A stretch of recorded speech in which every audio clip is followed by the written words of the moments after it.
اگر از من بپرسید که کدوم تکنیکه که بهترین جواب رو به من میده، میگم همین. اولین کاری که باید براش انجام بدین چیه؟ ورود به حالت بی زمانیه. بهترین و ایدئال ترین تایم چه تایمی هست؟ شبها قبل از اینکه به خواب برید، صبحها بعد از اینکه بیدار میشید. یه 6-7 دقیقه این کار رو انجام بدید. اولین کار چیه؟ ورود به حالت بی زمانی. چشماتون رو ببندید بدون اینکه به خواستتون فکر بکنید. این جمله رو آروم توی ذهنتون تکرار بکنید. هیچ آینده‌ای هنوز قطعی نیست. این جمله به شما چی میگه؟ این جمله به شما یاد میده که اون چیزی که در پس ذهن من هست هک شده، چون که تجربهش کردم چند بار و ذهنم به صورت اتوپایلوت اون رو به عنوان نتیجه برداشت قطعی نیست. شاید 1-2 روز اول بگید و به دردتون نخوره، ولی بهتون قول میدم از 1 هفته به بعد وقتی میگید هیچ آینده قطعی نیست، حالتون یک کمکی بهتر میشه. چند روز بعدش احساس میکنید که وای یه ذره سبکترم. بعد باورش میکنید.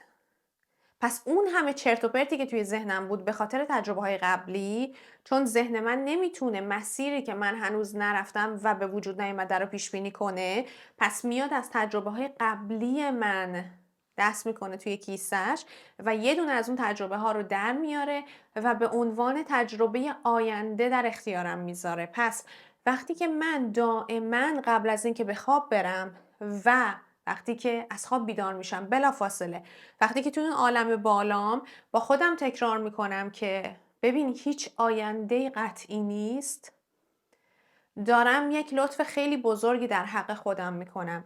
این کار اجازه میده ذهنتون یک کمکی خالی بشه.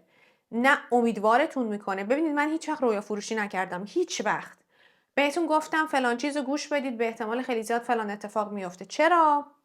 چون روی برای مثال محصولی که تولید میکنم، چون 0 تا 100 رو خودم تولید میکنم، 100% باور دارم و چون میدونم چه اتفاقی براتون میفته با گوش دادن بهش، بهتون میگم آره اکثر کسایی که فلان چیز رو از من تهیه کردن تا 99% جواب گرفتن.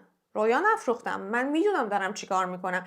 مثل کسی که عسل فروشه و یه عسل خوب داره، میدونه داره چه محصولی به شما میفروشه. این کار نه امیدوارتون میکنه نه نگرانتون میکنه، فقط خنثاتون میکنه و ما اکثر موارد به خنثی شدن نیاز داریم. تو نه نیاز داری که من بیام به آینده امیدوارت بکنم، نه نیاز داری که من بهت دلهوره و استرس بدم.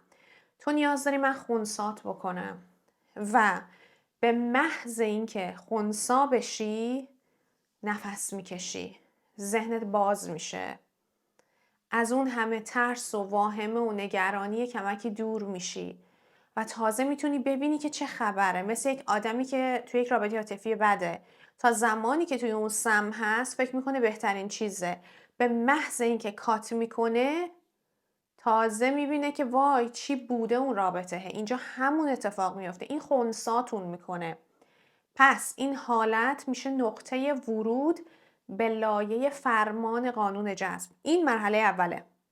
دیگه فکر کنم بازم توضیح دادم، چون که همیشه میان زیر ویدیوها مینویسید که بیشتر توضیح بده، مثال بزن، برای همینه که دارم اینقدر توضیح میدم. راستش مرحله دوم چیه؟ دیدن مسیر ناخودآگاه. یعنی الان بدون تلاش احساس بکنید اگر قرار بود به خواستتون برسید، ذهنت چه حسی از مسیر رسیدن داره. ببینید نگفتم چه حسی داری وقتی میرسی یا چه حسی داره وقتی توی اون جایگاه هستی. گفتم ذهن تو چه حسی از مسیر رسیدن داره.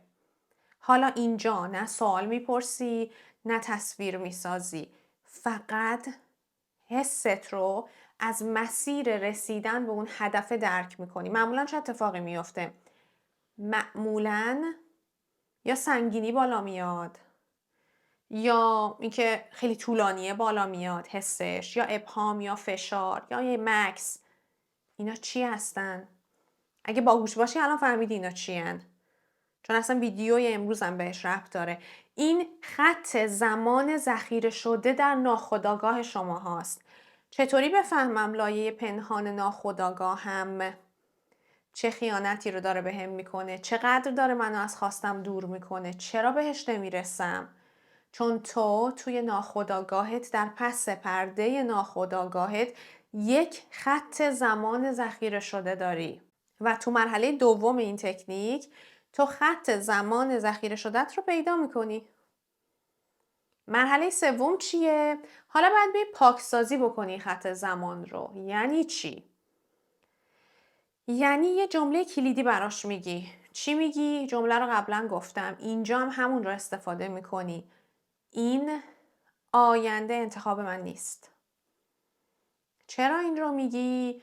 چون اکثرتون خط زمان رسیدن به خواستتون خیلی طولانیه.